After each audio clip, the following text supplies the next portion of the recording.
ओम श्री हनुमते नमः। श्री हनुमान एस्ट्रोलॉजी प्रिय मित्रों नमस्कार। आज आपको बताएंगे ग्रहराज सूर्य राशि परिवर्तन के बारे में। सूर्य को ग्रहराज कहते हैं, ग्रहों का राजा। इसलिए आप सभी जानते हैं कि सूर्य के अंदर कितना तेज और प्रकाश है। सूर्य ना हो तो सब कुछ अंधकार में हो जाए, पूरी सृष्टि आपके अंधेरे में हो जाए। जातक का जो सूर्य का जो संबंध है ये आत्मा का कारक है और पिता से इसका सीधा संबंध है। इसको पिता कहा गया है। पूर्व दिशा का स्वामी है, अग्नि तत्व है। अगर आपकी जन्म कुंडली के अंदर सूर्य की स्थिति शुभ है, आपके पक्ष में, आपके फेवर में चल रही, तो जातक सूर्य की दशा अंतर्दशा में बहुत तरक्की उन्नति करता है और उसको नेम फेम प्रसिद्धि, यश मान सम्मान, धन दौलत, उच्च पदों की प्राप्ति, खासतौर से सरकारी नौकरियों में उच्च पद प्राप्त होना। जातक जहाँ भी जाता है उसकी इंपॉर्टेंस बढ़ती है, उसका पराक्रम बढ़ता है, उसका तेज बढ़ता है, उसका पराक्रम बढ़ता है और लोग उसके पराक्रम का, उसके तेज का लोहा मानते हैं। और जातक बहुत तरक्की उन्नति करता है, उच्च पदों की प्राप्ति होती है। जहाँ जाता है अगर सबसे ज़्यादा अग्रगण्य रहता है तो उसकी इंपॉर्टेंस बढ़ती है, लोग उसे अहमियत देते हैं। और अशुभ स्थिति होने पर, अच्छा सोचने पर, अच्छा करने पर भी समय समय पर अपयश का भागीदार बनना पड़ता है और बहुत ज़्यादा प्रसिद्धि और पॉपुलरिटी में थोड़ी कमी आ जाती है। और मित्रों, यह फलादेश चंद्र राशि पर आधारित है। अगर आपको चंद्र राशि नहीं मालूम है तो अपने प्रचलित नाम से इसको देख लीजिए। और मेरी आपसे विनती है, चैनल पर नए हैं तो इसको सब्सक्राइब करें, बेल आइकन बटन दबाएं। वीडियो अच्छी लगे तो कमेंट बॉक्स में जाए लिखें जय श्री राम, जय श्री हनुमान। अब तक सूर्य धनु राशि में संचार कर रहे थे, लेकिन अब 14 जनवरी को 2:29 पर, 14 जनवरी 2022 दोपहर 2:29 पर मकर राशि में प्रवेश करेंगे। मकर राशि में प्रवेश करते हैं तो मकर संक्रांति कहलाती है। बात करेंगे तुला राशि वाले जातक। यहाँ पर जो ट्रांजिट हुआ है वो आपके 4th हाउस में हुआ है। तो यहाँ पर थोड़ा सा आपकी माता को कष्ट, माता की तरफ से कोई प्रॉब्लम, मतभेद, डिफरेंसेस या उनकी हेल्थ डिस्टर्ब।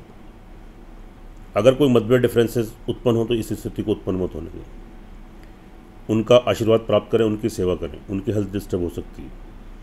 और अगर कोई आप यहाँ पर भूमि, मकान, वाहन, प्रॉपर्टी लेना चाहते हैं तो उसमें व्यवधान, थोड़ी परेशानी आपको देखने को मिल सकती है। आपका पैसा फंस सकता है, अटक सकता है। और अगर आपको मकान, वाहन या प्रॉपर्टी की डील करनी जरूरी बन जाती है, नए मकान में प्रवेश करना, वाहन लाना, तो शुभ तिथि और शुभ मुहूर्त में ही इस कार्य को धैर्य और संयम रखते हुए करें। जल्दबाजी में लिया गया कोई भी निर्णय यहाँ पर आपको किसी परेशानी में डाल सकता है। कोई वाद विवाद की स्थिति क्रिएट हो सकती है, आपका पैसा फंस सकता है, अटक सकता है। घर में सुख संसाधनों में कमी आ सकती है, थोड़ा अशांति का माहौल क्रिएट हो सकता है, घर की सुख शांति भंग हो सकती है, जिससे आप मेंटली भी डिस्टर्ब रहें और घर में भी आपको थोड़ा शांति आपको रहे। तो थोड़ा ध्यान देकर उपाय करने की जरूरत है, अंत में बताएंगे। उसके बाद सूर्य की जो सप्तम दृष्टि यहाँ पर पड़ रही है, आपके करियर के भाव पर पड़ रही है। यह एक बहुत शुभ स्थिति है। यहाँ पर करियर से रिलेटेड आपको लाभ मिलेगा। जो जाते हैं करियर से रिलेटेड, नौकरी करते हैं, बिजनेस करते हैं, सेल्फ एम्प्लॉय हैं, व्यापारी हैं, कोई परिवर्तन करना है, कोई चेंजेस लानी है तो ला सकते हैं। नौकरी में परिवर्तन और व्यवसाय में परिवर्तन करना चाहें तो आप कर सकते हैं। कोई विस्तार करना है, वृद्धि करनी है, चेंजेस लाने, इंक्रीमेंट्स करने हैं, कर सकते हैं। निश्चित रूप से शुभ फलों की प्राप्ति होगी और आपको तरक्की उन्नति के अवसर प्राप्त होगी। यहाँ जितना प्रयत्न, जितनी मेहनत आप करेंगे उसके अकॉर्डिंग आपको शुभ फलों की प्राप्ति होगी। लाभ की स्थिति ठीक रहेगी, लेकिन समय समय पर थोड़ी सी रुकावट देखने को मिल सकती है, लेकिन मेजर नहीं है। फिर भी आपको शुभ फलों की प्राप्ति होगी। बड़े धन की प्राप्ति भी आपको हो सकती है। बड़े भाई बहन, मित्र वर्ग, उनसे आपको लाभ, सहयोग, बेनिफिट, आपके प्रेम संबंध है वहाँ से भी आपको फाइनेंशियल लाभ गेन कर सकते हैं। अच्छी स्थिति रहेगी। दाम्पत्य जीवन का लाभ मिलेगा। नए विवाह शादी के संबंध बनेंगे, प्रेम संबंध स्थापित हो सकते हैं। पहले से प्रेम संबंध चल रहे विवाह शादी में बदल सकते हैं। नए आपके विवाह शादी के संबंध यहाँ पर स्थापित हो सकते हैं। पति पत्नी एक दूसरे का लाभ, सहयोग मिलेगा। मतभेद, डिफरेंस से दूर हो जाएंगे। एक दूसरे की हेल्थ को लेकर चिंतित थे, वह ठीक हो जाएगी। संबंधों पर गाढ़ता आएगी, मजबूती आएगी। बिजनेसमैन है, व्यवसायी हैं, पार्टनरशिप में कोई कार्य करना चाहते हैं, कीजिए। निश्चित रूप से शुभ फलों की प्राप्ति होगी। तरक्की उन्नति के अवसर प्राप्त होंगे। विदेश यात्राएं संपन्न होंगी, आप यहाँ लाभ गेन करेंगे। एक्सपोर्ट इंपोर्ट का कार्य करते हैं, वहाँ से लाभ मिलेगा और रुका हुआ धन वापस आएगा। जो जातक विदेशों में, उनको भी लाभ मिलेगा। लंबी दूरी की यात्राओं का लाभ मिलेगा। धार्मिक स्थान की यात्राएं कर सकते हैं, उसमें सफलता मिलेगी। स्पिरिचुअलिटी का, आध्यात्मिकता का भाव रहेगा। आपके पिता का भरपूर लाभ, आशीर्वाद, सहयोग आपको प्राप्त होगा। शुभ फलों की प्राप्ति होगी। तरक्की उन्नति के अवसर मिलेंगे। तो थोड़ा प्रयास करें, थोड़ी मेहनत करें, निश्चित रूप से शुभ फलों की प्राप्ति होगी। भूमि, मकान, वाहन, प्रॉपर्टी की दृष्टि से थोड़ा जल्दबाजी, हमने कहा जल्दबाजी में कोई निर्णय मत लें, लेकिन कोई जरूरी बनता है तो शुभ तिथि और शुभ मुहूर्त में आप इस कार्य को करें। सेल्फ कॉन्फिडेंस ठीक रहेगा। ऑल ओवर स्थिति आपकी ठीक रहेगी। आत्मविश्वास बना रहेगा। अपने आत्मविश्वास, पराक्रम के बल पर आप निर्णय लेकर जो कार्य करेंगे उसमें निश्चित रूप से आपको शुभ फलों की प्राप्ति होगी। आपको तरक्की उन्नति के अवसर मिलेंगे।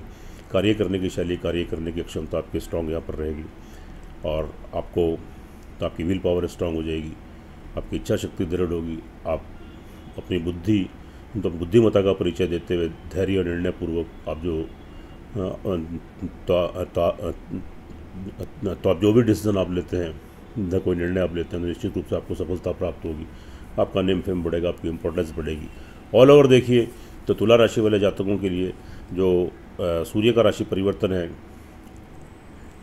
मान के चलिएगा कि 60-70% शुभ फलों की प्राप्ति कराएगा। लेकिन मित्रों, एक चीज़ बहुत इंपॉर्टेंट है, हर वीडियो में आपको बताते हैं, यह जो फलादेश है चंद्र राशि के ऊपर आधारित है, इसकी अपनी अहमियत है, इसकी अपनी इंपॉर्टेंस है।